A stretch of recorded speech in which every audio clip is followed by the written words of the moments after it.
Hey there, listeners. Welcome back to 108.1 WOVR over MangaCast Radio. This is Sam, back with everybody's favorite segment. That time we woke up in a podcast and had to explain manga. Our heated adventures overanalyzing manga that we find interesting. What do we have on the docket for today? Why, it's Wave, Listen to Me. Chapters 1 through 16 by Hiroaki Samura. So don't touch that dial. Enjoy the show.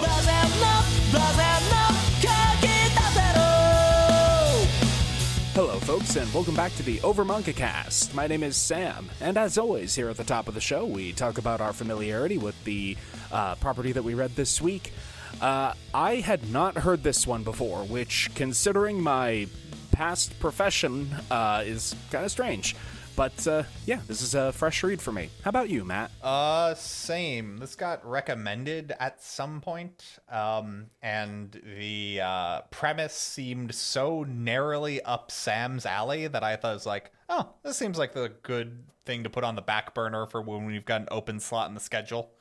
And, here we are. Yeah, now here we are. And how about you, Jacob? I had absolutely no idea this existed until I started reading it, and here we all are. All right, and we are short AJ this week. Honestly, I was going to make some joke relating to her getting caught in a shenanigans similar to the manga, but so much I don't happens know in what this. the shenanigans in the manga are, so this is a weird manga. I enjoyed it, but it was very, very weird. It opens up normally enough with our main character whining in a bar, extremely drunk about a breakup that she just had. Less normal is the very first text box, where she says that she is confident that she can overcome any tragedy in 5 days, aside from the death of her parents. We learn later that that is a hypothetical because her father is still alive. Yeah, there are so many cases where this manga will just, like, add some specific detail, and you're like, why did you include that? There's a really strong surrealist feel to this that, that really works in service of. Everything feels just kind of a little bit off, like, intentionally off. And considering how incredibly mundane it is otherwise, it's a fun little bit of contrast. Yeah, you get a little bit of whiplash sometimes with this. She is talking to some random guy at the bar who she met like barely an hour ago. It's just like, hey, old man, listen, let me tell you how hard it is breaking up after 25. It's crazy. There's a whole new gravity to it. Time is running out. I mean, how old are you? Like 50-something? I'm 49. Damn, you're young. Damn, what happened to you?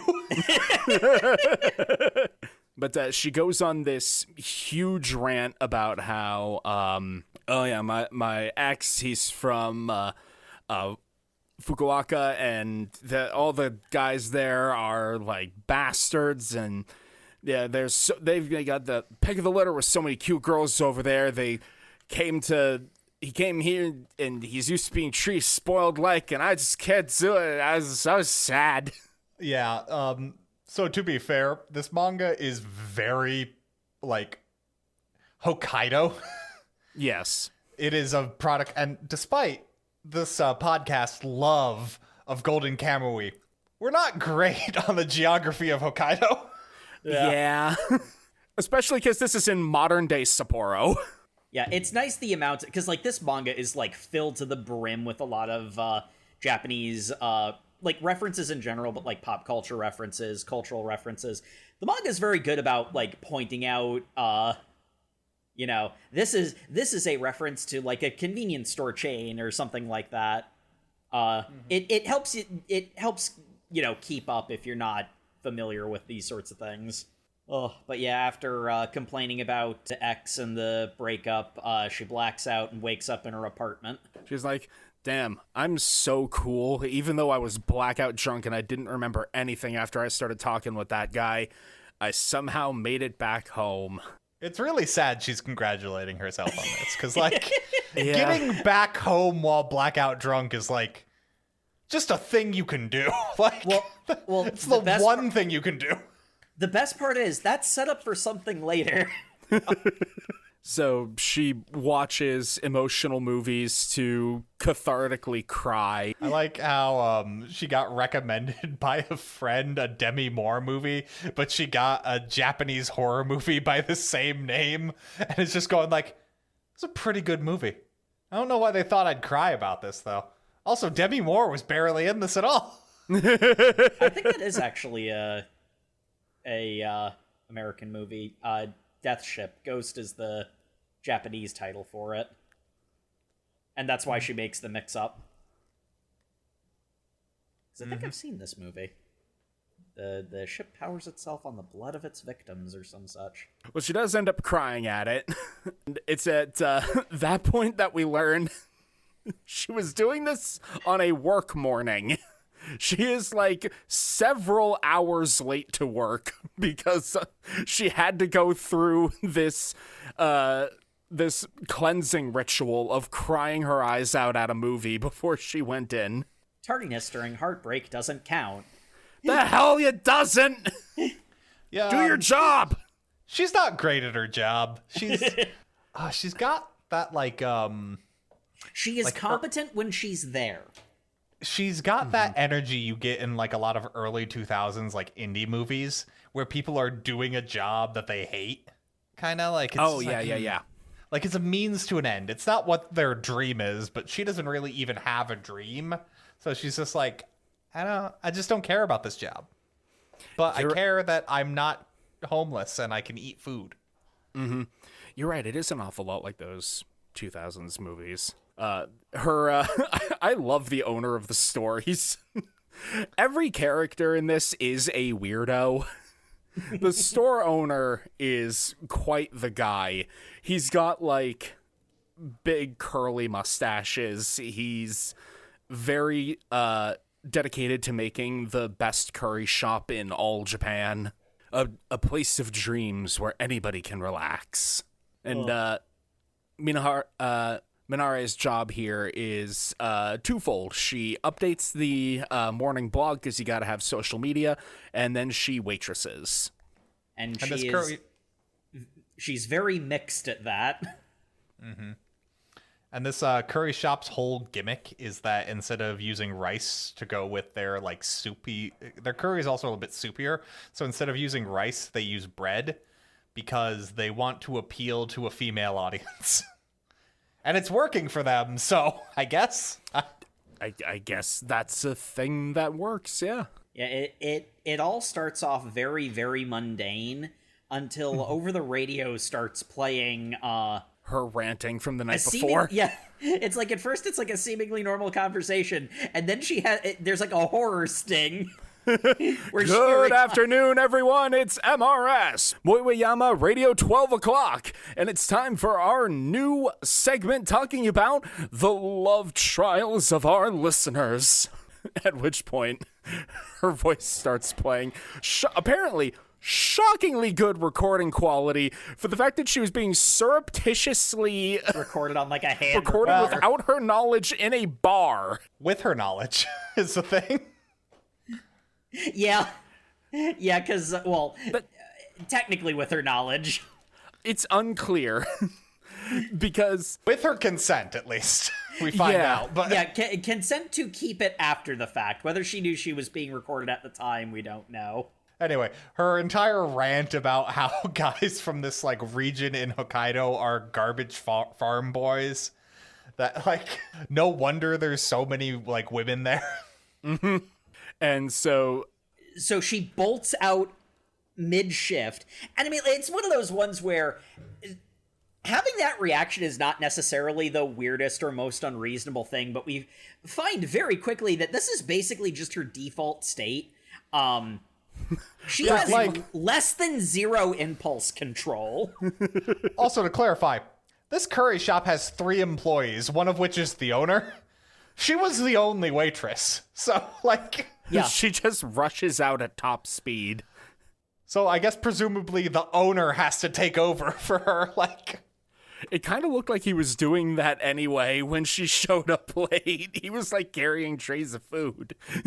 It's like, I had her here for all of 20 minutes. But yeah, she rushes to the radio station, all but kicks in the door, and there's the guy from the bar with the biggest shit-eating grin. His default state of smug. This, like, sleazy radio producer who's got, like, light Yagami level plans within plans. He's such a weirdo! Kanetsugo Mato. He looks completely disheveled, but he's like, a leopard print suit.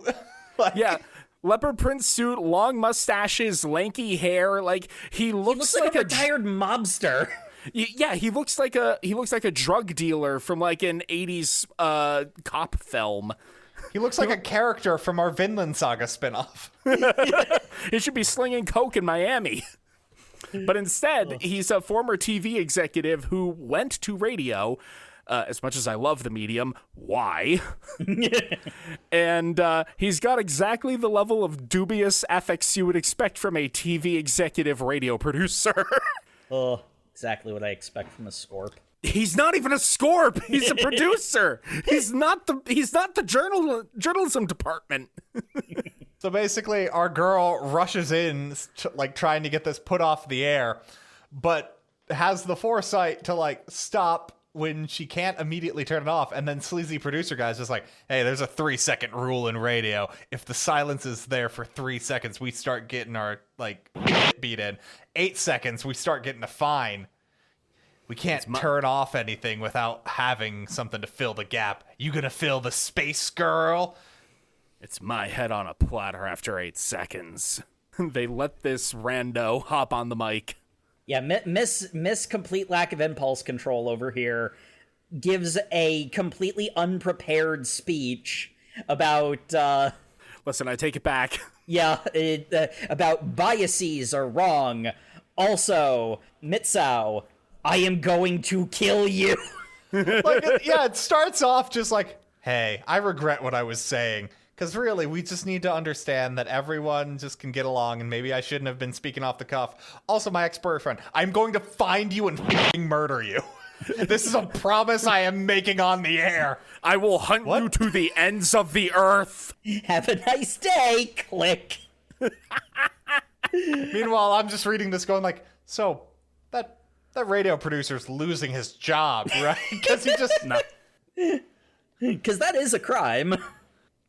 But she's complaining. She's like, I'm going to sue you for all this nonsense. And he's just like, well, this is the recording of our conversation last night. Also, here's the business card you gave me when we shared business cards. And here is your fully written out, like, consent document that you signed with lipstick and your thumbprint. And she's like, oh. Well... I love later. It's a little bit later, but somebody asks, would that even hold up in court? I don't know, but she bought it, and that's the important part. Which tells you all you need to know about Mato's, like, viewpoint on things. And her. I guess that's how the law works. I don't know. Yeah. That tells you a lot about Minare, too. I like the one panel we get at the end of this, which is her ex-boyfriend hearing this on the radio with his new girlfriend. It's just like, hey, what are the chances? That's your name. Someone just said they were going to murder you. Yeah. And hey, what was that on the broadcast earlier about you stealing 50,000 yen from her? I'm sure it's fine. Because, during the drunken rambling part, she tells the whole thing about how he's telling me about how his, like, family had a factory or something, and his parents needed the money because of some trouble, and I'm like, sure, I'll help you out. Here's 50,000 yen. Never heard from him again. He just disappeared. He scanned me. He's a bastard. Or I think it's actually 500,000 yen. Like, it's a lot of money. It's $5,000 in USD. Like, yeah, $5,000. Like, no small change. She's in a bit of a precarious situation at work, literally precarious, as she's kowtowing on a table. Because of course she is. I swear, this girl, if she ever got, like, bored or something, all she would need is for someone to pull out a laser pointer and she would just go full cat mode. She just goes. There's a whole thing later on about how she's got no goals, no ambitions. She just lives day to day. I think day to day is too far reaching for her. She lives minute to minute. She goes to update the blog. It is full of comments of people being like, hey, was that actually the waitress from this place on the radio? That was wild. By the way, don't diss my hometown. This manga's got like some insane theory that Sapporo is like a small town of like 200 people that know everybody, because every time something happens, everyone knows about it. She's on the radio and everyone's like, oh, the waitress from that curry shop. I think the idea is supposed to be that her voice is that unique. Like, it's not like, not so much in the sense that she has her voice itself is unusual, but because she speaks so clearly and so cleanly all the time, that ends up being a thing that a lot of people like pick up about her and thus can identify her over the radio with. Because that's the whole reason Masao is doing this in the first place. Mm-hmm. Because of like the way that she's like, even when she was like, you know, blackout drunk, she was still like speaking clearly and not like, well, not doing what I just did and putting in uhs and ums and stammering and all that stuff. Like, she just spoke. Yeah, she's very good at just talking into a mic and being consistent, which is a powerful technique. Yeah, it is one of her many skills. She is seemingly supernaturally incapable of leveraging her skills for any kind of W of any kind, but she does have them.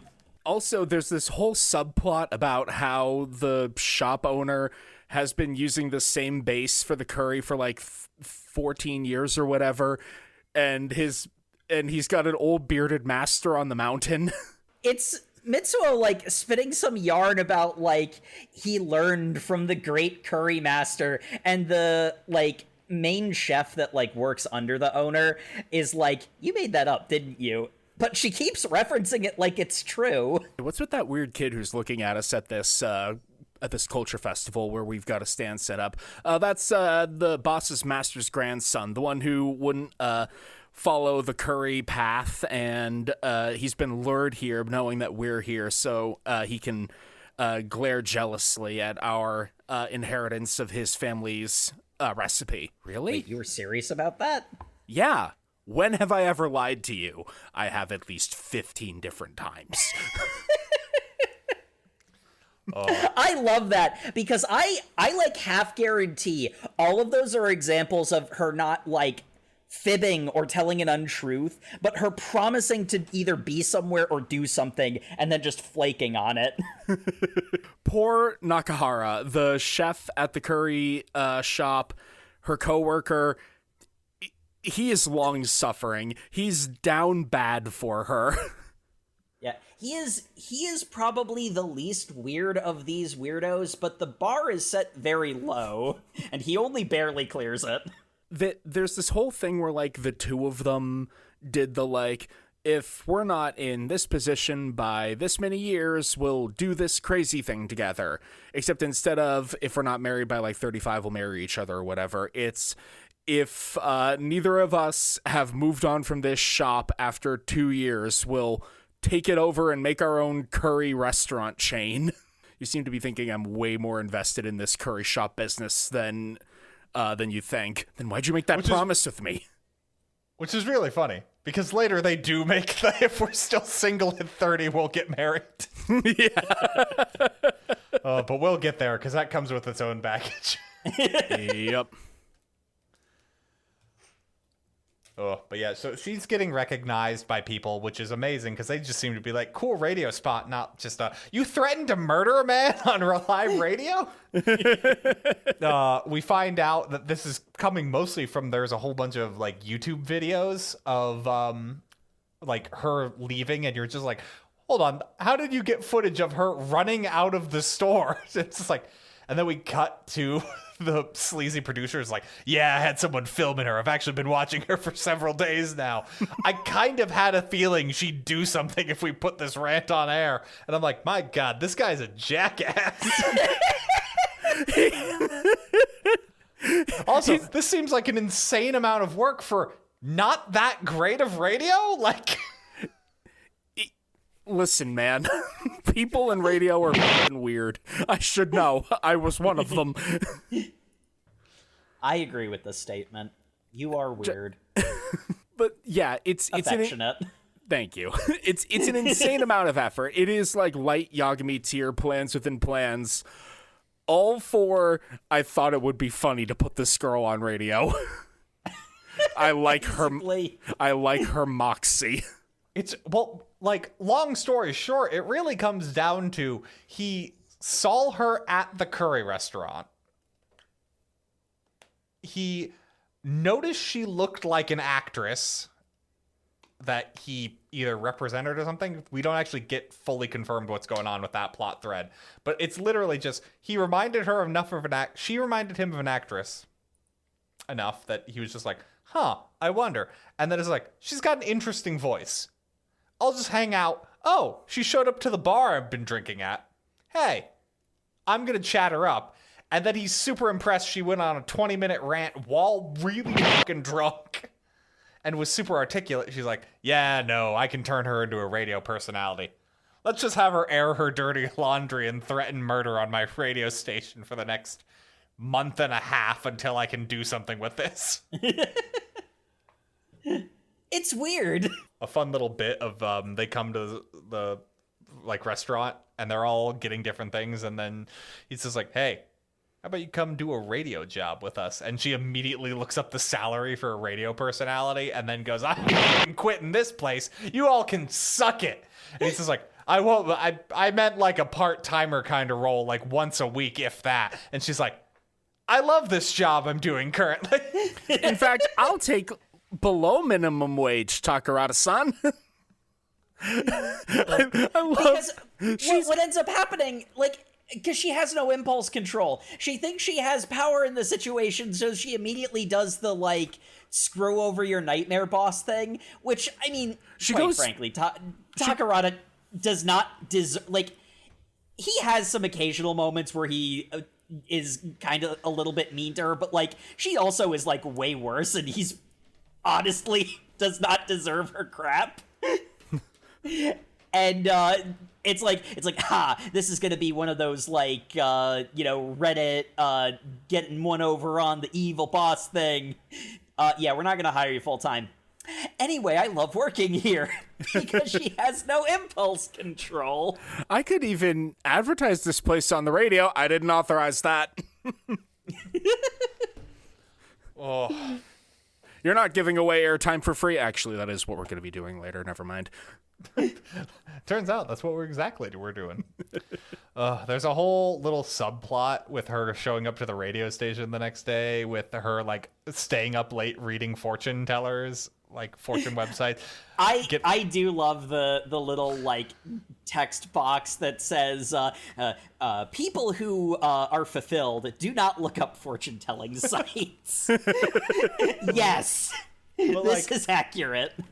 She's like up all night with her love fortunes, and she's just like, but the love of my life will be appearing in like a white elephant chariot? Oh my. And the next day, the guy from the radio station picks her up in a white car, and she's just like, well, guess I'm gonna try and make you marriage material, have a really awkward conversation in the car. And then he's just like, I bike to work. This is the captain's, this is the chief's car. Also, I'm not really looking for a relationship right now. Kind of weird that you wanted to do that this entire time. Huh. Aww. And then, because her attention span is non-existent, she immediately goes to work, money, rent, literally on repeat in her very, very narrow-minded brain. The thing is, she's not stupid. She's just like, she has one setting, and it is forward at maximum speed. Hold the W, get the W. Am I right? Except it's mostly leading her off of a cliff. I love it. She acts very much like she is the main character in a manga, and everyone else is just like, why are you like this? Like the whole her browbeating the boss at the end of the previous one. Yeah. Like she's posed up like she's the villainess in a drama. To be fair, everyone else also acts suspiciously like manga characters, and like there's this like edge to it where it's like they kind of acknowledge that everybody's weird but also kind of don't. Like so many of these like scenes and scenarios are completely mundane and normal, and then like they just get weird. She visits the radio station. She talks with the director for a bit. He gives the thing that Matt was talking about how why'd you pick me anyway? Because you reminded me of a celebrity that I liked. I feel like you're not telling me the whole story. Shut up. Go talk on the microphone. Definitely not telling her the full story. To be fair, in our reading alone, they have 3 conversations where she asks him, "Why did you pick me?" And he gives more and more detail each time. So yeah, like the manga is pacing itself. That's not a criticism. Yeah. Well, not only is the manga pacing itself, but I do really get the feeling that like, because it's like that's a very narrative thing to do, to like reveal the backstory slowly. But I also feel like he's very intentionally drip feeding her just enough information to keep her invested without telling her enough that she'd be like, "Oh, I understand now," and it would no longer be a motivator, because all you have to do to get her to do something is tie a carrot to a string on the end of a stick and hold it in front of her, and she will just go full speed wherever you want to lead her. Just jingling keys. This time when she's being put on air, it's significantly more mundane. She's basically just talking about a local culture festival that the store happens to have a booth at. also, she starts talking the area of town the culture festival is in halfway through the plug for this festival. Like, you know, it's a really, really nice culture festival. Plenty of things to do. It's really fun. It just kind of sucks that it's in such a snooty, high-rise area full of posers who think they're cool just because they have money, you bitch. By the way, go to Gagarin. Best soup in town. I actually really like this moment because, like, that is not an inaccurate summary, but, like, the way it's phrased kind of feels, like, more playfully challenging than actively hostile, which, like, it works for, like, the character that she is in the radio booth. Mm-hmm. Lightly antagonistic is a trait of all good DJs. It's that sort of like straight talk vibe of I tell you how it is, this is my honest raw opinion. It has an endearing quality, like even if because like even the other case, like the first time where she was drunkenly complaining about men from Fukuoka, like the guy who was in like saying like, hey, don't my region, there was like an almost sort of like playful jabbing back air to that as well.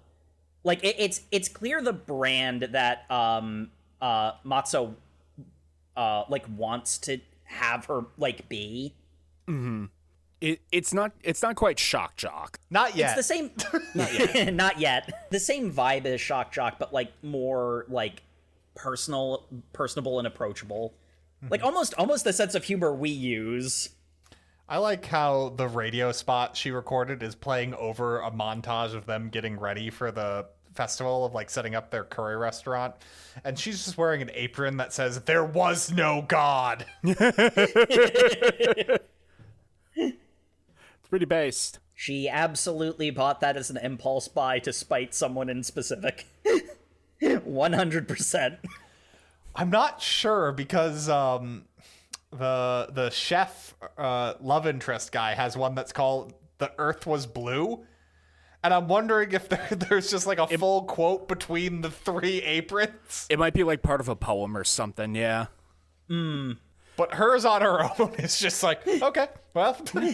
This is also the moment where the chef is like, wait a minute, this isn't the curry that we normally use. Yeah, that's the frozen stock supply of the master's stock that we keep in the back. Wait, that whole thing about the master on the mountain was true? When have I ever lied to you? Also, the bigger thing that the master on the mountain, like the curry stock, the current owner has surpassed it in flavor long ago. So now that it's just a bunch of leftover soup that they just like give away essentially every year at this like, culture festival. Yeah, it's just like, oh, so they don't care about this festival at all. Yeah. Is that unfortunate or just cruel? Neither. It's stupid. Glass houses, dear. Glass houses. What do you mean I'm fired? I said I was going to fire you after the Culture Festival. Have you not secured your radio job yet? But I plugged the stand for the festival.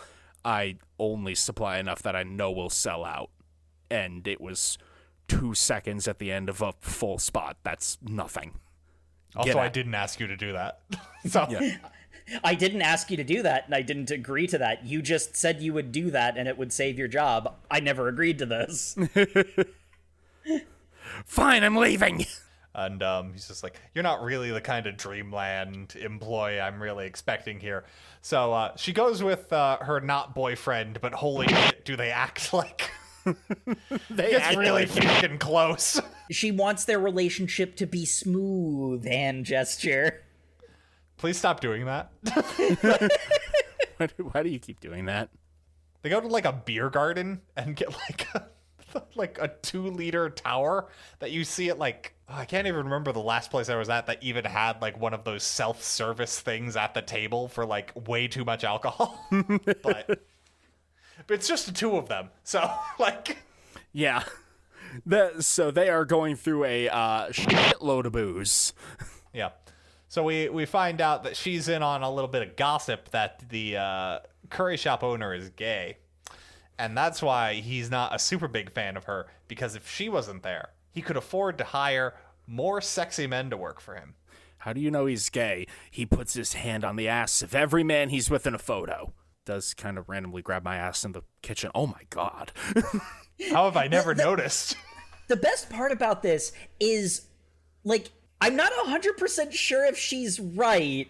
Like, it's... Like, is she just being stereotypical? Yeah, but, like, there's just enough to be like, wait, is she actually right about this? And then, of course, because she's not working at the curry shop anymore, she must part ways forevermore with Nakamura. Farewell, unless I go broke, and then I'm going to bum off of you again. Bye! I love this interaction after they've been out drinking and they're like in a park. She's barely holding it together. And he's just like, so you're homeless? At the end of the month, yeah. Well, you could come live with me. Yeah, but I'm not going to fuck you. Well, I didn't expect that. Like, not initially, anyway. Yeah, exactly. That's not... it's not on the table yet. But... I also just ran a simulation of what would happen if we lived together, and it ended up with you being stabbed. How did you get there? I have used my key to purge the booze from me so that I can give a coherent goodbye. Also, we can't live together. I sleep in the nude. Whoa, babe, no problem. I sleep in the nude, too. That was a lie. I sleep with my panties on, you fucking sick freak. I was testing you. I'm going to call you nude now. Do you have to? Stark, then. Wait, I thought we were never seeing each other again. Farewell! This conversation is so insane because It's great. It's so weird because reading it, it's just like, clearly the manga is trying to portray. I almost called him Stark, but that's not the man's name. Nakahara. Nakahara. It's trying to portray him as the bad guy. But the problem is, he's not the bad guy. It's just Minno's like reaction is to assume something. I don't know what, but it's like so hostile and like defensive. It's like, no, I'm gonna leave now, off into the night. She acts like she's in a melodrama at every moment. And he's just like, I'm just saying you don't want to be homeless. And I'm not going to say I don't have a thing for you, but that's not on the table. But it could be. I'm also drunk trying to have this conversation with you. I feel like that's a fair place to meet here. And she's just like, nah, I'm going to do everything by myself. And by that, I mean I'm going to mooch off other people who aren't you. Later. Honestly, two drunk people talking past each other in the park. It's very real. That's On brand. That's that thing of it's like it's kind of surreal, but it's also so genuine. It's the kind of weird that people actually are is the fun bit. Yep. Like, So that's the reason this works so well. I was so shook by this. I'm like, this is about to turn into a very different manga. This is going to turn into like a stalker horror or something, because We she's get introduced to this character like a chapter or two ago, where he just appears at the beginning doing like weird Buddhist chants and like summoning demons from within his water before going to work. that's And you're that's like, that's the same guy. Yes. Yeah, it's the same guy. didn't And you're realize like, that. is this the ex-boyfriend? Because we haven't actually seen what her ex-boyfriend looks like. He appeared in like a persona, no face, black-haired thing, which could easily be this guy. And you're like, oh. And he's just behind her, and he's just like, hey, could you not take your shirt off, please? I need to talk with you. And he's just like, I'm going to do crazy judo flips. It's almost a Chainsaw Man series of pages, because it's just the panel of her flopped on the ground in the entryway like 12 times, with her muttering to herself about money and how much she hates her ex, and the beer at that one booth was really good, and it's all the same until one panel where there's there's like a shadow behind her. And I was like, wait a minute. Yep. And then judo flip knocks him to the ground. Looks like she kills him because he lands on his neck, but whatever. Yeah, she Then perfect Naruto backflips. Like, that's the perfect Naruto backflips to standing completely upright whilst pulling her flip phone out and immediately calls the police. Like the smoothness of this. Mm-hmm. Like, it's like, if you take this literally, she has got to be so skilled, so talented, and so athletic. Is this real? But like, it seems to be, because everything that follows implies that this really happened. Hard cut to two police officers there, her kowtowing before him apologizing, because as we find out, this was not her apartment she broke into while drunk. apparently, this is a regular occurrence. Every time she comes home drunk, she collapses in his entryway, which is the unit below hers. He has carried her upstairs, very politely put her in her apartment on her bed, and with her shoes in the doorway, and then just leaves. Extremely good Samaritan. And she Krav Maga flipped him, because she's always been too drunk to know this is happening. And she looks like reality is shattering before her. Can you please not look like Keanu Reeves in The Matrix? What do you mean when I get drunk I'm actually a public nuisance? Yeah, it's her just going like, oh, I thought this was just like a weird, quirky thing that I had going on in my personality. I actually have a serious problem. Well, we're not going to focus on this. Hey, you wouldn't happen to be going out of town for like a month and need somebody to watch your apartment, right? No. Okay, bye. Oh, honey, I'm sorry, but you're just a public nuisance in general. I love you, but... Her solution is she's going to call Mato, and she's going to just live at the radio station. Listen. That's a plan, right? Listen. You got to do what you got to do. She, in fact, does not do that, but... She does not. But it is an industry thing that sometimes you just sleep at the station. I had to do that once. It was uncomfortable. As we've stated, people in radio were weird. Yeah. She shows up at the radio station the next day with like a backpack of supplies. Are you going to be climbing a mountain? No, these are all my things. Actually, it's mostly bits and bobs I got at the cash shop thinking that it would be helpful. Anyway, here's the assistant director. You're going to be staying with her instead of in the supply closet. And also... The not heated supply closet in winter. And in Sapporo, which, just as a reminder, is on the same latitude line as Russia. Yeah, that would go very bad for her very quickly. Listen, I know that, like, you don't know a lot about the industry, but we here at MRS, we're actually affiliated with a major national radio brand. So, like, we're not we're not NPR or anything, but we're not small time either. You will be heard throughout all of Hokkaido if you have a talk show with us. Oh, I'll be famous and I'll marry somebody rich. It'll be just like that ABBA song. And stop you. I can see the look on your face. You are getting way out of proportion. No, I wasn't. Anyway, how much money am I going to make? I don't have time to explain this to you. Listen, here's a picture of that celebrity I said that you resembled. You actually kind of look like you could be like sisters or something. It's a little creepy. Is he flirting with me? I don't know. I love little assistant girl. She's just like, yeah, he might be flirting with you. Is that something you're into? Oh, honey, no. That's what? Mizuho, she's so innocent. I wish I could have a boyfriend that I would threaten to murder on the radio. Public radio. Honey, no. I have my turtles. We're gonna talk about the goddamn turtles. We'll get to that. Yeah, basically, they're gonna give her a slot in the like late night hour, like the 3:30 to 4 or whatever. Yeah. 3:30 a.m. Ass crack of nowhere broadcasting hours.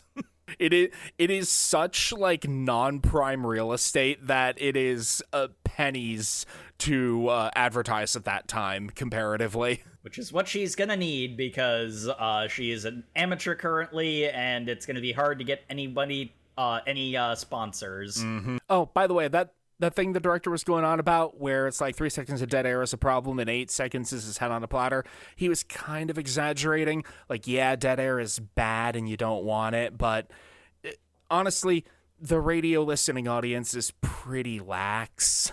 I love a response to that is something to the effect of your listeners should shape you up and be harsher on you, or something to that effect. I'm going to get so many complaints.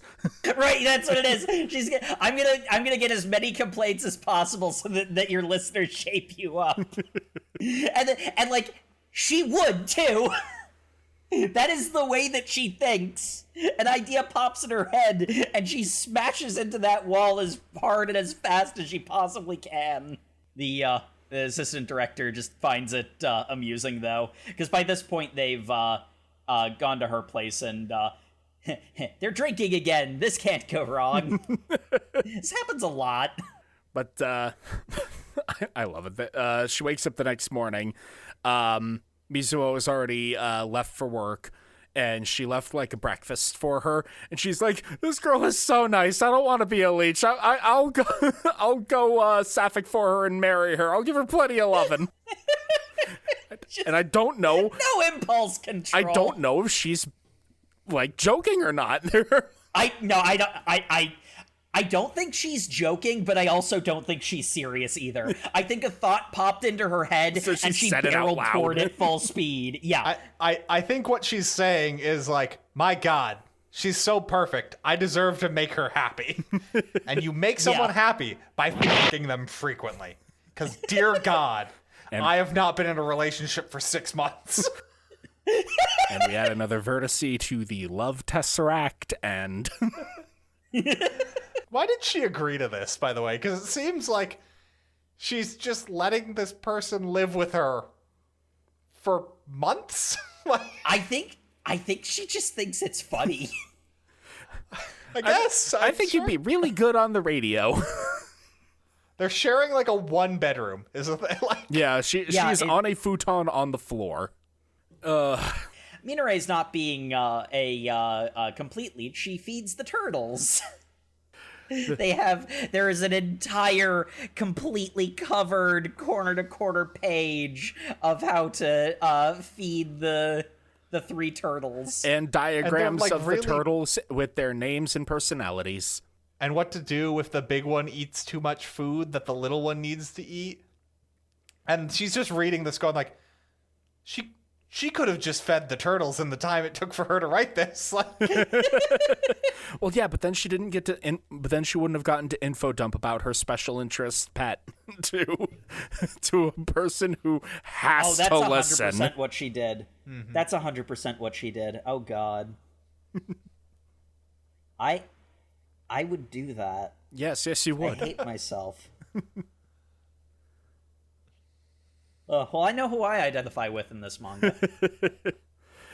Man, turtles sure are amazing. They've no problem eating food and water filled with their own poop, just like the Japanese government. At which point the turtle goes, "Some things are better left unsaid." The turtle just talks! Man, nobody And to return my quip other than the turtles. and Moving on. is that real? Moving on. the turtle can talk. What's so crazy? Like, it's a manga, Jacob. The turtle talks. Is this real? Yes. It's the radio station talking turtle. I think you should invest in gold, Jacob. The global economy is crumbling. You need something real. We're not doing this. Please.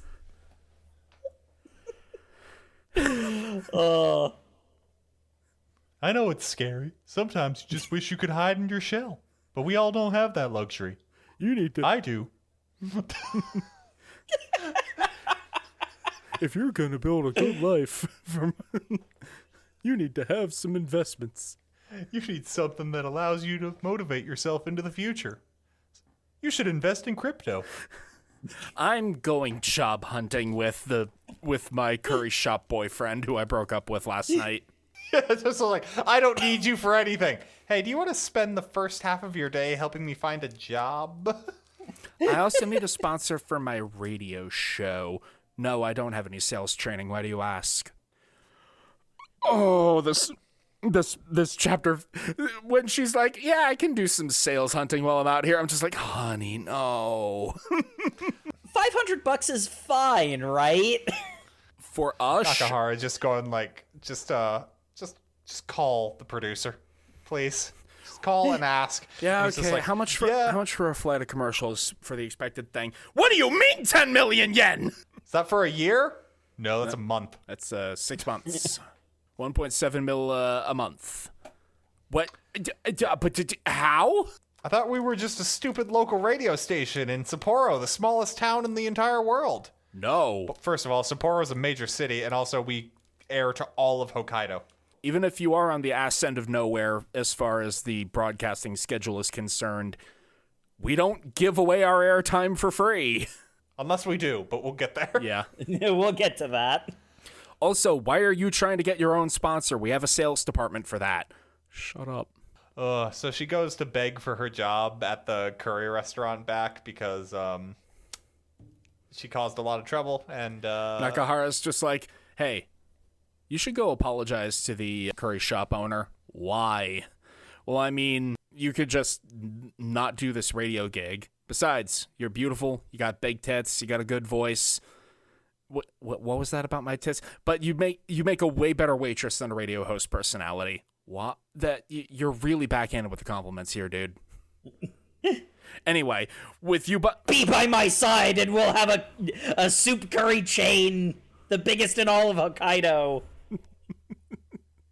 That wasn't as cool as you thought it was. why am I blushing? she said, "Why is while the crowd blushing her like why is the crowd of random passersby applauding?" It's her just going like, that wasn't hot. That wasn't hot at all. Shut up. I'm totally not into you. Oh my god, just her just like, I really like the idea of having you as a fallback guy being her entire mindset here. Mm-hmm. So fucking toxic. It's incredibly toxic. Poor dude, poor man's. And unfortunately, it's not about to get better because they go to the curry shop and it's like, the boss is usually here by now. Hey, phone's ringing. Yep, this is Voyager. It's like, Nakahara, I've been hit by a car. what do you mean? What? Whatever you do, don't hire that incompetent girl I fired the other... Ugh! I didn't hear anything. Very Lenin on his deathbed, just like, don't give Stalin a job. We put Stalin in charge of giving people jobs. Damn it! But yeah, while he was loading up some supplies in a truck, he got pasted by a car.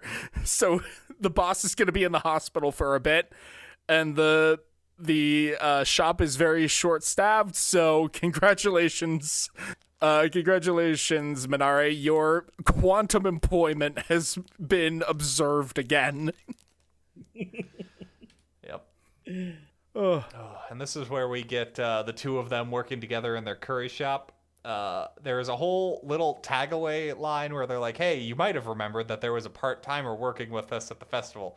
Forget that person exists. He went off to go follow his dreams. It's just the two of them right now. He went off to, like, climb the mountains of Tibet or something completely unhinged. He went to Tibet to study...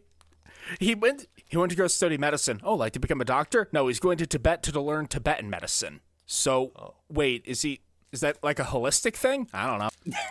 Anyway, it's crazy. We're going off in this weird world, but I've always wanted to be a husband and wife curry shop owner.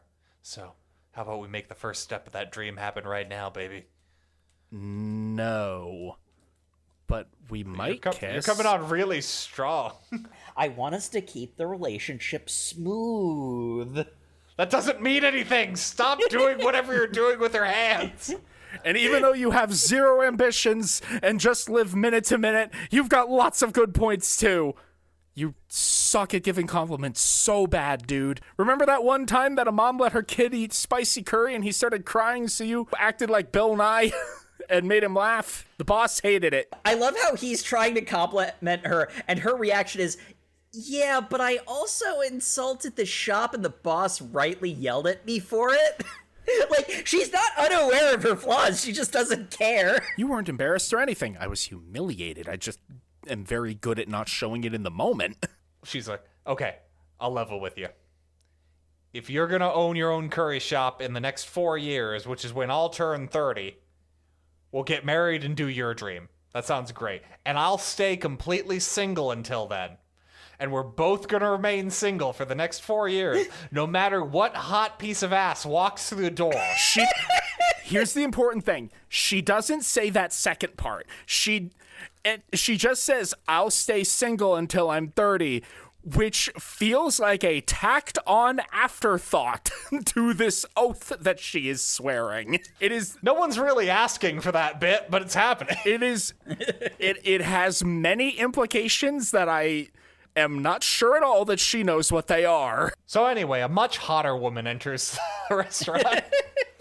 Is this Yoshiki Takarada-sama's restaurant? Yes?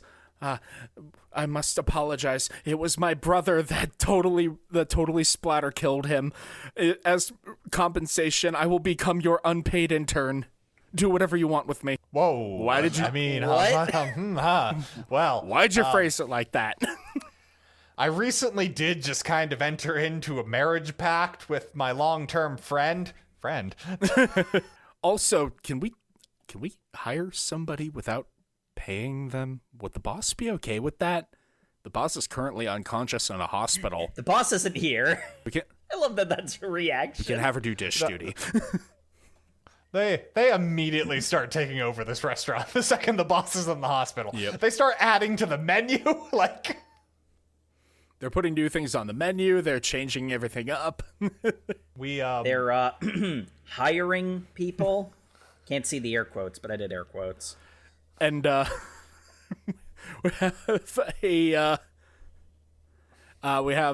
Nakahara driving the new girl. Her name is Maki. He's driving her home after work. It's like, damn, we did end up working that new girl pretty hard. Oh well, if she isn't scared off, we'll keep her around. And we get her going home to her apartment she's mooching off of, her like assistant lady. Can't find the spare key to the room behind the sign because, she took the key with her. So, like, she goes to call. She couldn't get home. Yeah, so she goes to call Mitsuo and be like, hey, I need the key. And then that's the end of that. I have no idea what the scene with Mitsuo is. There are a couple of cases where, like, this manga will set up, like, it's like a horror sting. Like, it's set up like she's about to get murdered in the park. Yeah, because she's in a park by a shrine gate with, I think that's one of the other radio station employees. I think that's the guy who picked up Minare, yeah. Mitsuo in the white car. Yeah. Yeah, because he's got his motorcycle and he said he had a bike. Yeah, and like, her phone rings and she's like, I should answer this. And then there's a shadow cast over her face and it cuts away.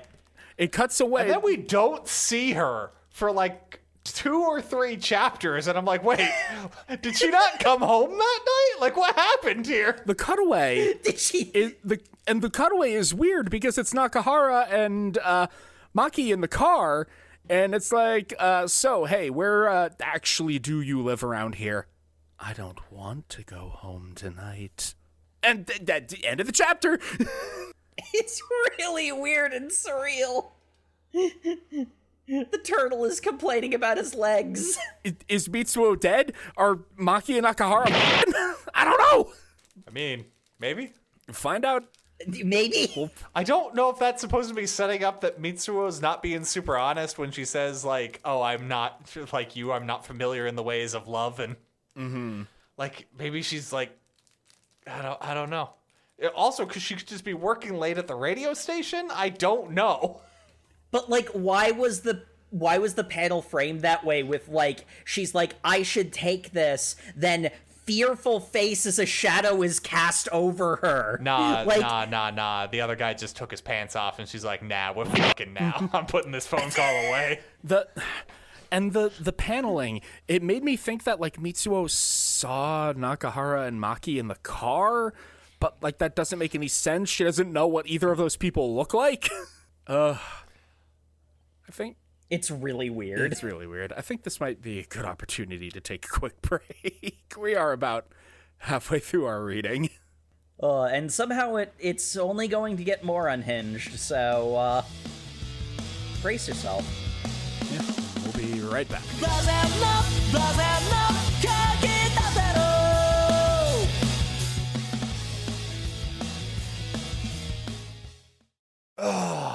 Okay.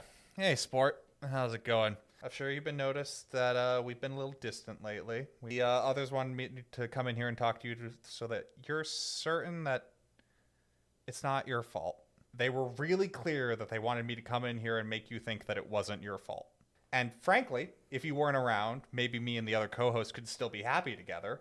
But Matt. That's not quite the vibe we were going for, because this is an important change. The point being, the show is going to be going to a different broadcast schedule. Every other Thursday, we will be uploading. Also, you do get 2 Christmases.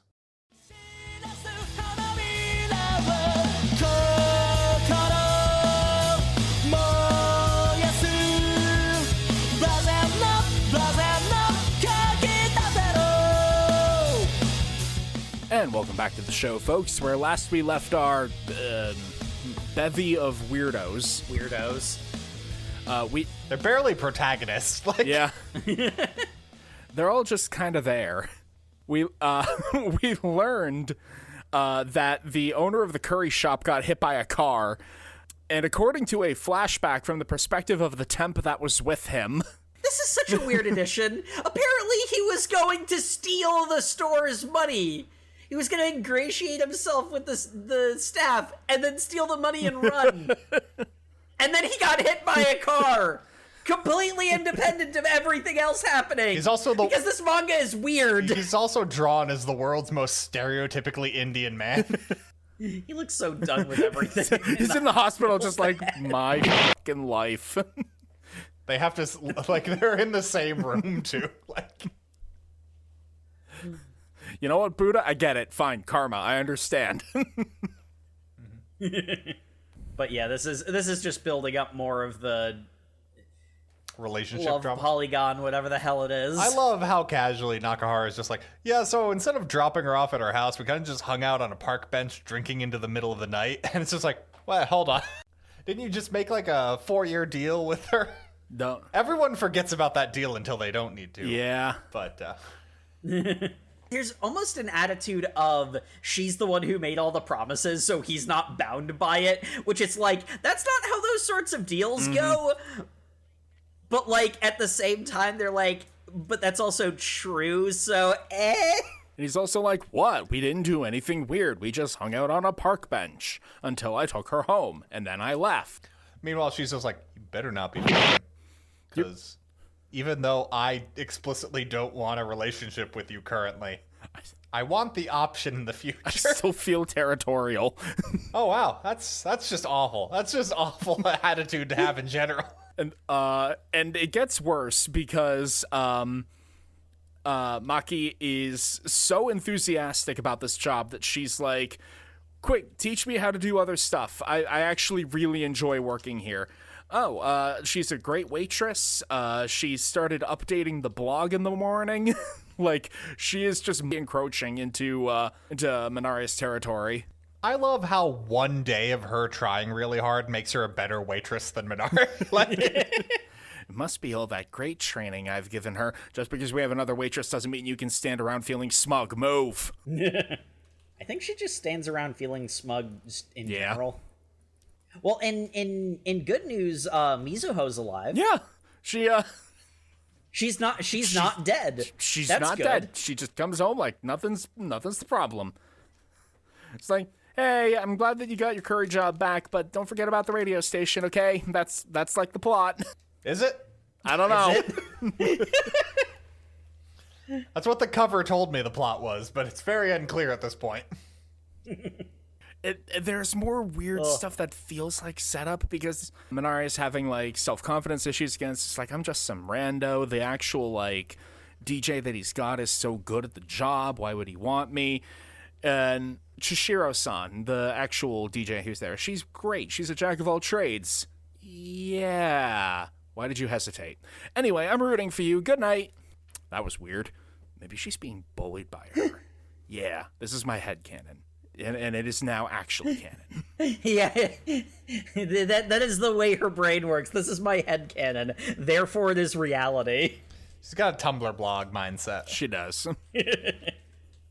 And turns out that while she is being tardy to work, Nakahara and Maki are making new things for the menu. Yeah, she's barely clocking into her regular job and her relationships, and the like backup plan is now slowly growing closer with this new female companion. Like, Oh yeah, these fried tapioca balls are really good.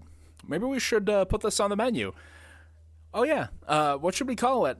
I don't know. We named it without you. What do you mean you named it without me? This name is Crappy. Wait, why is she updating the blog? Why am I even here? That is an excellent question. I'm not 100% sure. whatever, I'm gonna go to my real radio job. I do kind of like that there's a point where she forgets something, has to go back and sees drama. She does, like, even though that she has, like, this jealous reflex, her rational brain does know that I should not care about this as much as I do, so she throws herself full force into the radio thing as hard as she possibly can. I love that her jealous brain also, this revelation shouldn't be a surprise. Like, this is what she knows has been happening. She just hasn't cared. If I don't acknowledge it, it isn't real. But, yeah, she goes back to pick up the birthday cake from Itsuo that she got. Right, and that's what it was. sees that Maki and Nakahara are having a talk. It's like, Maki, you can't be sleeping in the curry shop. I know that's what you're doing. Why don't you just go home? I don't want to go home. Why don't you stay with your boyfriend? I don't have a boyfriend. Why are you staying in the curry shop? Family trauma. Okay, that's it. You're staying at my place. Come on. Yeah, this is another one of those ones where, and like, this is going to come up later, it's another one of those ones where it's like, it seems like this is, like, an obvious thing, but also it kind of isn't at the same time. But it might the be. revelation later is interesting. But it's time for Minare's first radio show. I just gotta call this out really quickly, though. Like all manga, at the beginning, it has like a little character bios for relevant characters you should know. Why does it note that Maki is not the most skilled swordsman in the manga? Because she's not the most skilled swordsman. There are other people more skilled at sword fighting. I like what... But why is this relevant information? You'll find out. It makes note that Mitsuo is a virgin. Well, okay, to be fair, that is a defining element of that character. She's very disappointed about that fact. But yeah, at this point, she's kind of thrown herself hardcore into the radio biz. There's a whole thing where she shows up to her recording to see the the producer and Minato eating a birthday cake to celebrate her birthday, and she's like, "But I brought you a birthday cake." "Oh, well, I already just ate a birthday cake." "You're gonna celebrate birthday cake with me." "What?" I mean, 10 minutes later. I mean, I've never actually had somebody double celebrate my birthday before. That's so sweet. You're so nice. Thank you. Oh, I want to make her mine. Shut up, Mitsuo. Hey, can we get on with the meeting and you two stop being lovey-dovey? Also, there's the whole thing, like, they're talking over the script that barely exists for this coming program. Yep. And the producer just fucking, like, boa constrictors a fucking piece of cake. A whole slice of cake. I'm going to turn your voice into my toy and make this show a playground. Watch me deep throat this cake. Then he starts lapping, like, the liquid out of his cup like a fucking dog. Like, it's so weird. Who is this guy? Dark clouds are indeed brewing. This is true. Is he an actual snake? I don't know. But But there's a whole thing about how they didn't get a sponsor for this. They were never going to get a sponsor for this, by the way. He's so smart, he knew this. But because they don't have any sponsors, that means they can be avant-garde and crazy with what they're doing. And what they're going to do is have her admit to a murder that she's actively committing while on the radio. War of the Worlds style. And I'm like, I don't think the takeaway from War of the Worlds was that was a good idea. Listen. You're correct. That shouldn't have been the takeaway, but nobody apparently told anybody in the business that, because these sort of like inexplicable guerrilla broadcasts are still done today. I know about one radio station that was going through like a rebranding, and I forget the numbers, but the station was called like Hot 95 or whatever. And for like a week before they got their new idents, they did nothing but play like traditional Chinese music, and they acted like their new station name was the Chinese word for hot. Okay. Until they suddenly switched it back like a week later. Like, oh hey, yeah, we got a mistranslated note from headquarters.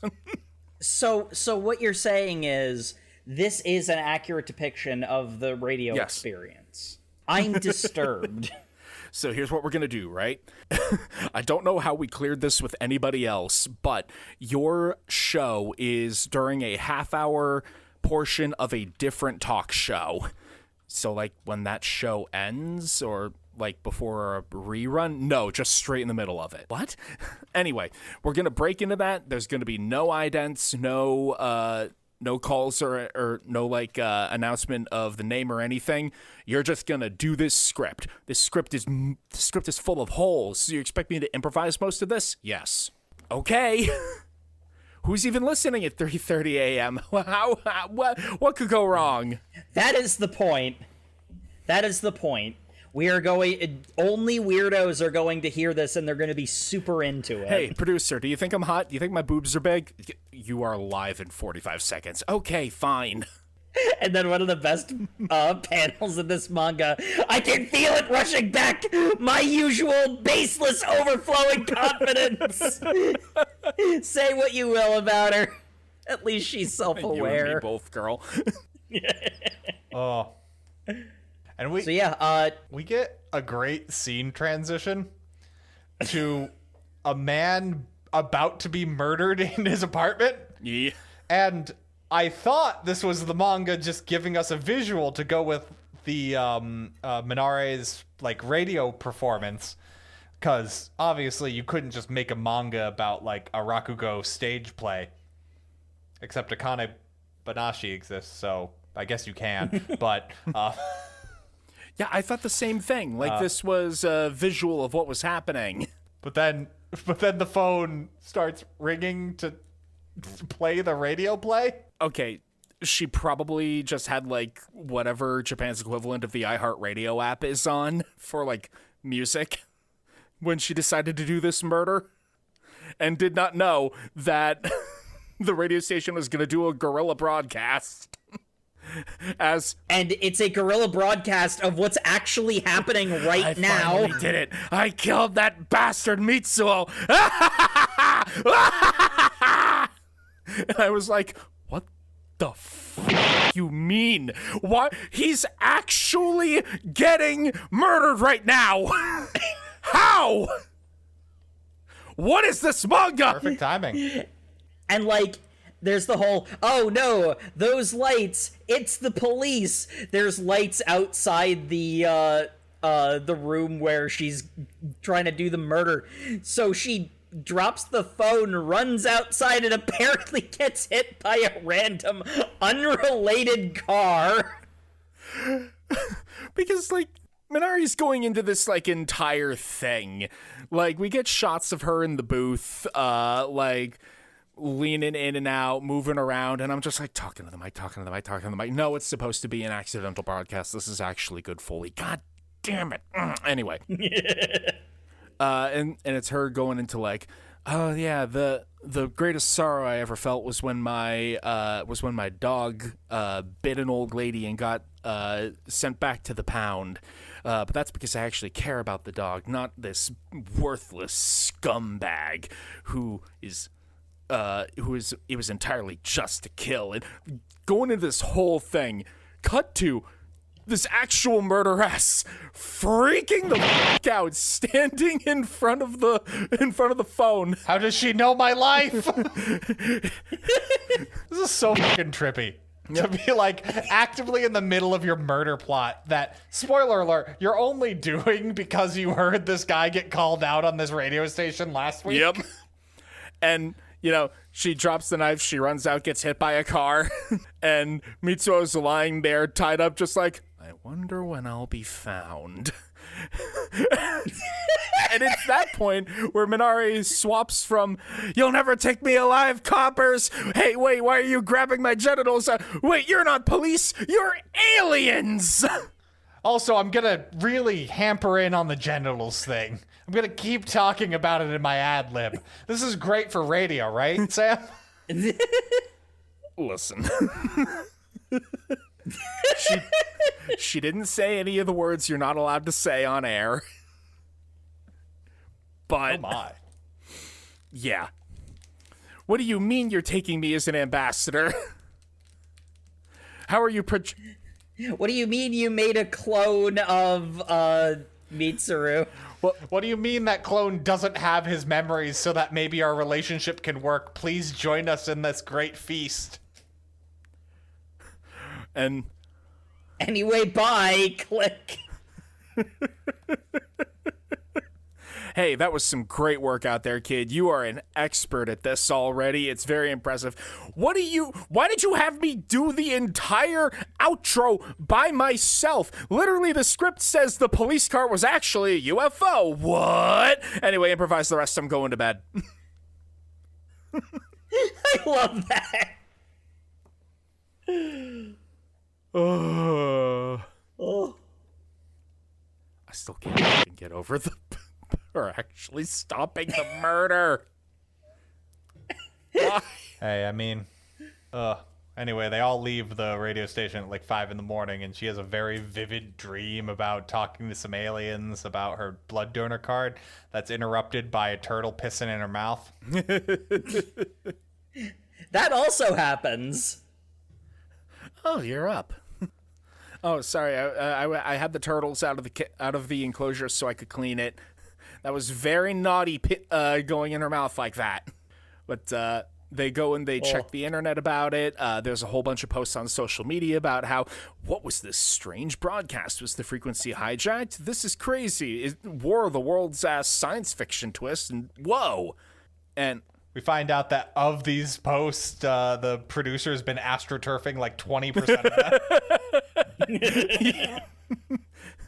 Yeah, we got plenty of threads going. You made 5 of them. Shut up. There's only 10, so... Shut up, it counts. So he gives a demo tape to the like DJ who's like their main source of money. Yeah. That thread doesn't really get picked up in our reading, but it does happen. A group of like bikers come, recognize her at the bar. Or the curry shop, I should say. Yeah, it's like, dude, no, that's totally her voice. I told you it was her. You're tripping, man. We were playing Mahjong at 3:30 in the morning, and you recognized the waitress's voice on the radio. How? It's actually the least weird thing that happened with that broadcast. Right? Oh. There's a whole bit about how her coworkers didn't believe she was actually going to go through with this, and she's like, why didn't you just tell us you were going to do this radio? Because you two were f***ing last night, and I'm still mad with you about that. What? I'm going to give up curry and devote myself to radio. Hey, actually, hold on a second. Beep, beep, beep, boop. Hey, Mato-san, how much am I getting paid for last night? Right, okay, sure, see you next week. Anyway, I'm going to keep the curry job. And, everything seems to be going well in her life. Like, she's got a creative outlet. Her job isn't awful. People are recognizing her. She's getting a little bit of fame. Obviously, something needs to come crashing and ruin this. She gets a text from her ex-boyfriend. And her immediate reaction is, I will shoot him dead. And I love the fact that like a part of her knows she won't actually be able to go through with it, so she's genuinely planning this. Like there's a part of her that knows I can't logistically do it, so 130% I'm doing this. Yeah, part of her is I can't logistically do this because I've gone through every step of the logistics and I'm getting hung up on bureaucracy. Huh. Turns out there's a gun store directly next to an elementary school. How crazy. That's weird. Yeah. Meanwhile, my American brain. Yeah, that tracks, right? That just makes sense. Where else are the kids supposed to buy their guns? I love how Minari is just like, how did he know that was me on the radio? I didn't give my name. I mean, you've got a distinctive voice. Shut up. Mito, this isn't the romantic situation you think it is. If you really just recognize my voice, then that means he thinks that I'm in show business now and have lots more money, so he's coming back to milk me for more cash. I'm not going to let that happen. I'm going to put him down like the dog he is. That's so romantic. I wish I had an ex. No, I don't think you understand. I'm going to murder this man. Honey, I have done the paperwork to apply for my learner's permit to buy a gun. But the training course I need doesn't happen until November. So I guess I'm not going through with this plan in this specific way. I'll just stab him or something. If I fail to kill him on this meetup, I'll have the gun for later. Meanwhile, we get like a whole side plot going on with Nakahara and Tachibana, where she's staying the night with him. But the only reason he's allowing that is because his sister is either faking or like playing up her marital problems so that she can come over and complain about her husband with her baby, so that he'll let both of them stay at his house, because otherwise he'd kick Tachibana out because he's still way too into Minare, who's into him but also not. Yeah. It's very complicated. This is also how we get Maki's backstory, and the reason she doesn't want to go home is her brother's weird. Yeah, her fruits basket so ass backstory. I decreed that my sister was never allowed to go out anywhere and must be locked inside because my parents visited me as ghosts. In a dream and said that I must keep her safe. Are you okay? No. And meanwhile, Nakahara's sister is just like, yeah, men be like that sometimes. Your brother sounds... What? Your brother sounds insane. Anyway, you should fuck my brother. Do you want to be the wife of a curry shop owner? And she just... Yes, she does. Yes, she does. How the thirstiest character in this manga, and that's a high bar. I love this because we have a bit of a flashback as Minari is getting ready for the meetup with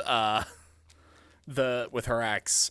It's just like, I can't believe that Mato wouldn't let me record his information and then leak it out on the air. He recorded me and leaked out that information fine. I didn't give any identifying information out about you. Do you really think we'd be a trusted source if we just doxed people on the air randomly? I know how we'll be a trusted source. We're gonna War of the Worlds. Listen. He's got some scruple. He's got like half a scruple. He has one half of one scruple. Which again, par for the course. But yeah, so they're basically just going to do to him what Mato had done to her. Mm-hmm. Surreptitiously record and air something play that. Like vaguely embarrassing. And Minari is like picked out an outfit to be a total like, look at what you can't have anymore. Like, knockout. Yeah. And also, like, I'm not even going to wear the color lipstick you like. Yep. He likes light pink lipstick, from what I remember. Dark red it is. And they go on the most convoluted date possible? Yeah, I don't understand. They take a cable car to the top of a local mountain where there's apparently like a whole bunch of touristy stuff you can do up there. And she's like, all right, well, I don't have the gun. I can push him off the mountain, or I could kick him in the jaw, and he's like, here's half of the money that you lent me. Wait, you got 250,000? Yeah, wait, lent you? I didn't lend you shit. Is that how you remember it? Listen, I always meant to pay you back, honest. I'll get the other half before the new year. Yeah, basically, what's going on here is I do love that there's just a teensy little bit of ambiguity here, because that's honestly how real life works. There is a narratively satisfying through line that the manga commits to, but they leave just enough ambiguity that technically it's not confirmed to be definitely true. It's just probably true. What's going on is this guy is a master manipulator, and because Minare like has no impulse control and just goes full throttle at whatever is in front of her, what was supposed to be a big you can't have this takedown moment just turns into a date. Because she's also and really into this exact type of guy, which is not great for her, but it's also why she doesn't get on like super well with Nakahara, because he's the opposite of this dude. He's actually like well put together. And I don't want that. I want someone I can fix. There is a level of Nakahara is like, he's honest about what he wants, whereas Mitsuo is he's a manipulator. But he like his like main manipulation tactic is feigning incompetence so that someone can pamper him, fix him. Interestingly, I'm not sure he's feigning it. I think he just is incompetent, and that happens to work for him. I get strong evil himbo energy from him. Yeah. Like he's just I don't know. Why would I work on bettering myself? This keeps working. Hey, has actually bettering myself ever gotten me lap pillow before? I'm just saying, girls don't come over to my apartment after a day of drinking to clean out my ears for like being a good human being. Like the really fun bit is like, she sees through the facade this is the part where we get the, like, even more ridiculous judo nonsense. Because things get, like, Detective Conan-y at this point. He's like, I really don't like that dark red lipstick. And she's like, okay, fine, whatever, I'll wipe it off. It's not doing this for you, baka. And she goes to throw it away, notes something in the trash can, and then is like, hey, so why don't you ever cook for yourself again? It's more economical to do it like that, right? I don't wanna. It's just so much easier to go out to eat. There's so many cheap places. Where did you really spend my money? Horse betting. Uh-huh. Horse betting. So how did you get that money to pay me back? I did some odd jobs for a rich couple, and they gave me stock buybacks. It makes no sense. That's why I don't think this guy is a mastermind. He just said buzzwords that sound like they should work. All right. And you said you have no interest in cooking, so why did you have this recipe book thrown away? Unless somebody who does cook, like a woman, was here cooking for you. So, you really were screwing other girls while we were dating. I'm going to kickflip you now in a way that'll break both of our necks. So the panel of her doing this kickflip looks like what's happening is her ex-boyfriend is lifting her up by her thighs. Yeah, it's like if he was, she doesn't have the weight to do this move. Like it doesn't. Yeah, like the core strength required to do this is insane. Like, this is technically possible. Her frame should not be able to do this. There's this big spectacular moment. Oh, he was a creep all along.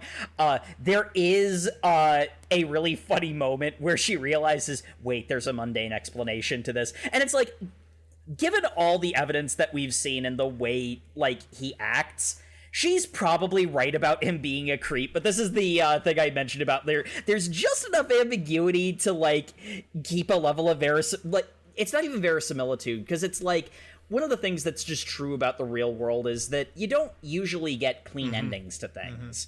I do believe that there is a level of he knows what he is and is doing it on purpose, but maybe he is just that much of a moron. And it's like either way, he's still probably the jerk she thinks he is, but maybe it was actually innocent, and the idea that, like, maybe the cookbook was in the trash because he doesn't cook, and that it was a completely innocent and not evidence of anything at all. The other problem is, like, a benignly incompetent person is exactly her type. Yep. So yeah, which she even acknowledges. So, like, it's one of those ones where there is a satisfying through line of, it turns out he really was a jerk all along, which is probably at least partially true. So we're gonna go with the more interesting story and move on, because that's the only way that she can, like, move forward. Yeah. Because we're kind of, I don't think we actually fully said it. The conclusion she comes to is what happened is the woman who was going to murder him, he did a similar money ploy for, and she found out was going to murder him. Just gave up, got hit by a car, which meant he suddenly just had $5,000 that he didn't owe back to anybody, and he paid her back half of that $5,000. Yep. Just because it's like, well, my last money ticket almost killed me and then died, so I guess I'd need to. I guess I'll go back to an old mark. Like, she has a really cool moment of, it's like, you don't have to worry about paying back the rest. I don't want to be paid in money stolen from others, earned from other women's tears. How real her image of the situation is left intentionally ambiguous to the manga's benefit, because that's just how real life is sometimes. Sometimes, it's, you only have the context that you see. I think she's right about it, but who knows? She's wrong about so many other things. It would be a first. I like the line she has when she's turning over the tape recorder to the producer and talking about what happened. She's basically just like, I mean, I don't know. That was really unsatisfying because I actually didn't get the closure I wanted. But I mean, I didn't say my name on this, and I didn't pay him, so go ahead, use all the audio you want. And after she leaves, he pulls out the phone and says, Pigsy, monkey, I need your help. And I'm like, wait, why Journey to the West? Why? Is it? Why not? Is he Tripitaka? Tripitaka? No, She's monkey. Wait, monkey's Yeah. monkey. Yeah. But wait, no, she's super strong like my... What is this manga? fun is what it is. She's the turtle hermit. She, yeah. But she's going to get her old apartment back. She doesn't want to keep mooching off Mizuho forever. And she's like, ooh, are you and your ex going to be moving back in together? No! Did you not hear any of the story I told? I hit him with a crazy kung fu move. Yeah, that sounds hot. Oh my god. What? Maybe it's a good thing. Mitsuo, I'm worried about It's a you. good thing you've remained single. She then goes back to her curry job and is telling she's on the phone loudly talking about how she met up with her ex. And Nakahara is just like, wait, you went on a date with him? Yeah. Went back to his house. Went back to his house. He stuck it in. We stuck it in. This translation doesn't make any sense in English to just like half a sentence like this, but it makes sense in Japanese, so that's fine. Yeah. But like, had some drinks, stuck it in, you know. The ear pick, that is. He did not hear that part. He's just like, he is too busy going through it. It's the fun of Japan being like a context-based language where you're just like, you know what I'm talking about, right? He in fact did not know what she He was had talking no about. idea, and he's so distressed he's messing up every order. I love the like drained face. He looks skeletonized. I'll pull it together. Meanwhile, Tachibana just meeting her in the back room going like, hey, girl to girl, he's really into you, and whatever this shit that's going on right now where you're f***ing your ex and then telling him about it, cut that shit out or I'm boning him. And she's That's not what I said. What? So, as is standard, she goes to a bar, starts drinking and complaining about things A random stranger. Isn't that the sister? No, that's... I don't think so. I think they're just both heavy-set women. The face is different. I would Yeah, you're hope right. the sister isn't hanging out at a bar this late when she's got a 1-year-old and we know her husband's good for nothing. Like, That's a fair point. She also randomly gets a call from her dad at this point. No, because this random lady that she's with is just like, have you ever considered calling and explaining things, dearie?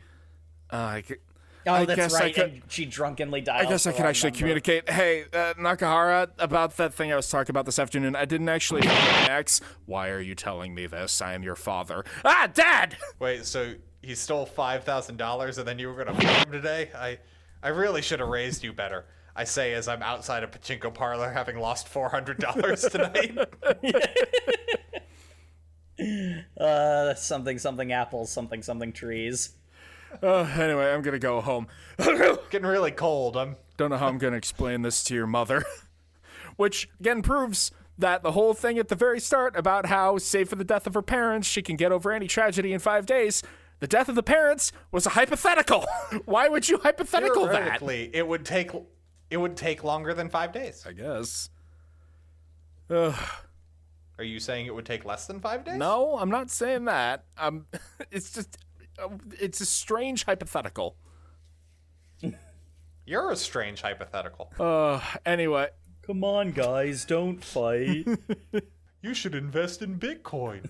There are no strangers with Bitcoin. This is why you don't take financial advice from turtles. Would you take financial advice from a pig and a monkey? These characters show up now. This manga is weird. It's Monkey and Pigsy.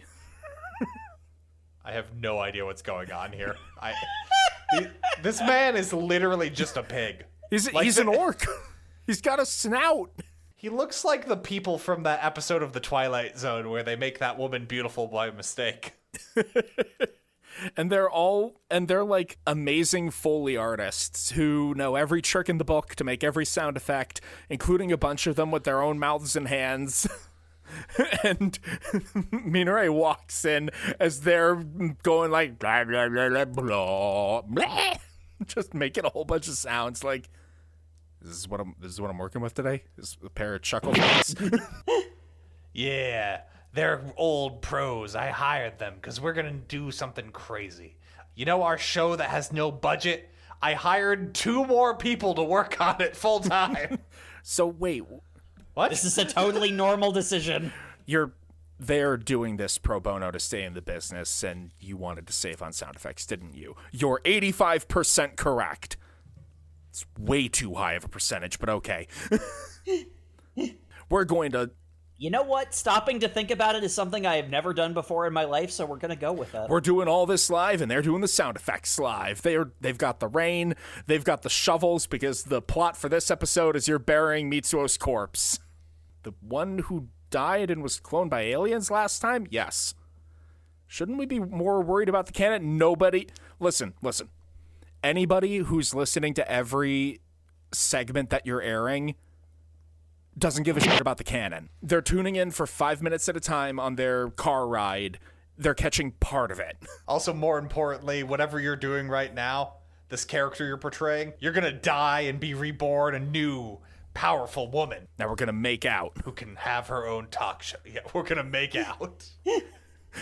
This whole 50 seconds of them making make-out noises. Heavy breathing with passion. Think Italian romance. It's going on forever. Just rain goes. It's just like, so you really want just 2 minutes of radio audio to be wet lip slapping sounds? Like, what do you want me to do here? Yeah, basically. So, anyway, is that enough for you to take $1,000 off of the fee to bury this body? No. That was $10 at best. Well, I guess we're gonna have rain sex. No, we're going to get a hotel. Are you crazy? We're not having rain sex over your murdered husband's grave. By the way, honey, I'm back from the dead. And thus ends our reading. It sure does. It does indeed. This is a completely normal manga that makes all kinds of sense. Oh, favorite character and favorite vignette, I guess. I think this is going to be a pretty popular choice. Our main character, Minare, she's great. I love her. She's wonderful. She's a goddamn mess. It's spectacular. She's a mess. She's a menace. She's the moment. I don't know how she does anything that she does, but I only wish I could live that free. In all honesty, Sam, sometimes I feel like you might be the functional version of this person. I don't know how to feel about that. I don't know how to feel about it either, and I just suggested it. Oh, and my favorite thing was the first episode of her show, where it inadvertently saved Mitsuo's life. What?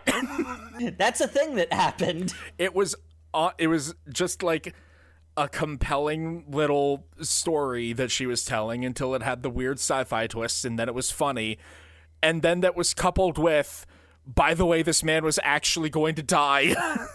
Cool. I guess we're here now. Oh, how about you, Matt?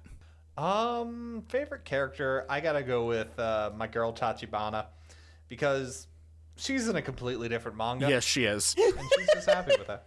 And I love the heart-to-heart she has with Minare, where she's just like, hey, that man is a king.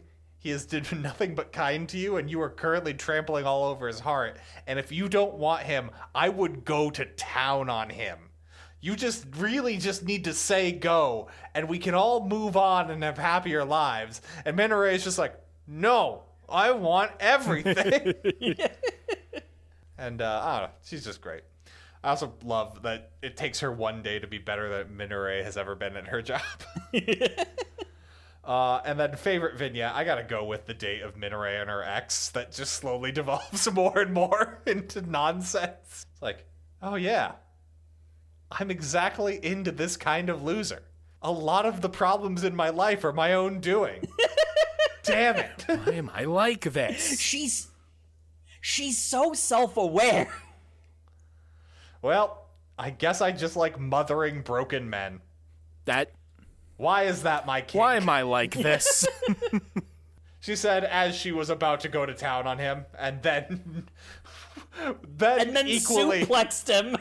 Then suplexed him because she had a weird, like, Sherlock Holmes brain blast over a piece of trash in the garbage that could have been because of any reason. Like, it's entirely likely that she even says that that's like a free magazine. It could have just been like put in his mailbox randomly, and he just tossed it as junk mail. But it's got a piece of food on it, and that can only come from cooking. Sure, it's not like food got thrown into that garbage can afterwards. And it's like there's all that back and forth, but then there's also the fact that his story does not make any sense and seems really suspicious if you think about it for 2 seconds. Yep. Yeah, but any story Minaray tells is equally as suspicious. Which is true, yeah. And Jacob. Mizuho is 100% my favorite. Yeah. Minaray is great too, but there's something about just Mizuho is just in her own little world, and she's having a great time, and I love that for her. She's not sure why she's here, but she sure is. She's having a good time. That's the important part. She loves the fact that she got to celebrate her birthday twice in one day. And favorite vignette, honestly, I really like specifically the revelation that Minaray has about the, oh god, I might have been wrong. I don't think I am, but there is a legitimate chance I might have been wrong about my detective work. It's such a good moment specifically because degree of, like, doing it on purpose or not notwithstanding, it really does seem like he is a jerk and a thief, but there are so many reasonable paths you can take in examining the evidence to find that he was completely innocent and just got suplexed for nothing. And that is such a real life moment where it's like, I gotta go with this because that's the only way I can move forward. This is the closest to closure I'm ever gonna get. I completely made up this story, and it is pretty close to real life, except for the actually physically impossible suplex. Listen, if it turns out she has superpowers, I would not be surprised. Yeah. So normally around here we do plot predictions. I'm not entirely sure how to go about it because this... Matt was saying in the pre-show, this is like a slice of life in the truest sense of the word, where instead of being like an episodic thing, it is a slice of the life of this person. It just so happens that this person's life is a complete fucking train wreck. Or car crash, I suppose. If I had a nickel for every weirdly... weirdly plot relevant independent unconnected car crash. 2 nickels. The drivers in Sapporo really need to shape up. Well, one of them's Minaray, so Yeah. One of them wasn't part of, running out into the streets. Yeah. So the thing for me is, I guess this is as close to a plot prediction as my brain can handle. So much of this manga feels like it is in Minaray's head. Mm-hmm. Like, because it's like, she's like a borderline narcissist, she's got no impulse control. This feels like a story she's telling someone. Like, embellishments and all. So it's like there's all these like mundane things and like that's actually happening, but then there's like there are 3 talking turtles in Mizuho's apartment, or the second radio show where she fake kills her ex-boyfriend, ends up actually saving the real life him about to experience the real life that. Like that feels like embellishments that she'd make in her own head, but like it's framed like this is all really happening and people acknowledge the weird stuff as having happened. It's odd. I could see a potential situation where it's like revealed that it's found out like this is she's been telling somebody this story. Yeah. It sort of feels like it would be that one like deleted scene end of the Scott Pilgrim movie. Do you have any plot predictions, Matt? I assume at some point Minare will actually have a radio show. Hopefully. That would be an interesting plot twist. I will say, I do like the bait and switch we got here, where it's just like, hey, here's a manga about a woman with a radio show. And what we actually got was, here's a manga about a woman who works at a curry restaurant. Like, and her insane love life. Stroke quantum. Her insane Yeah. life. And would you continue reading? I might need to take a brief breather because the breakneck pace of weird shit that happens in this left me exhausted. But yes, I would love to read more. Maybe after I took a small vacation. How about you, Matt? yeah, I would read more of this. This is exactly my kind of jam. This is just fun. I don't normally like slice of life when we do it for the show, but like, this is only slice of life because I have no other idea what kind of genre I would even assign to this. But it's just fun nonsense. And I don't know, it's just a vibe, and I'm going along for the ride. Indeed. And how about you, Jake? Actually, yeah, I think I'm gonna side with you on this one, Sam. Yeah, I definitely continue reading. I think I would need to pace myself because I very much enjoyed the insanity, but like, it's a lot. It is. So, definitely yes. Maybe not so much of like taking a break from it, but like try to pace it out so it's like, not reading it, all at once, but, pick up a chapter, a weekish or something like that. Which may or may not be how it was published, so that's probably the intention. Not everything is designed to be binged. This is a thing that modern media can learn, and modern media consumers can also learn. Yeah, and this is definitely one of them.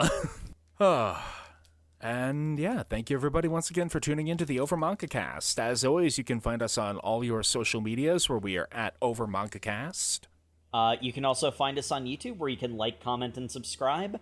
We also have overmangacast.com, which also has a comment section where you can give us recommendations. Tell us what how you psychologically cope with the insanity of this manga. Give us suggestions for other series, anything you like. And as always, we appreciate reviews in any and all forms. Go ahead, reach out to us, overmangacast@gmail.com, or, wherever you can post comments anymore. I don't know. Brave New World. Do whatever you want. Send us a postcard. Send us a turtle. Send us Sam a talking could use turtle. some turtles. All turtles are talking turtles, Jacob. Get on the program. Turtle with a postcard. But, turtle with a postcard? I've read Turtle that power. manga. I can't believe this tiny turtle has such a great postcard. Hey, Sam, are we reading that next time? Unfortunately, no. We are going to be reading something different. Well, fuck you. We're going to be reading Hope You're Happy, Lemon, Volumes 1 and 2. I don't know who Lemon is, but I hope they're happy as well, I guess. I suppose we'll find out.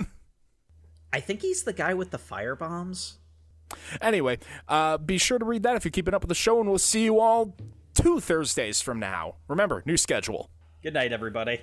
Good night. Hey, it's me. You thought I was gone, but I'm back.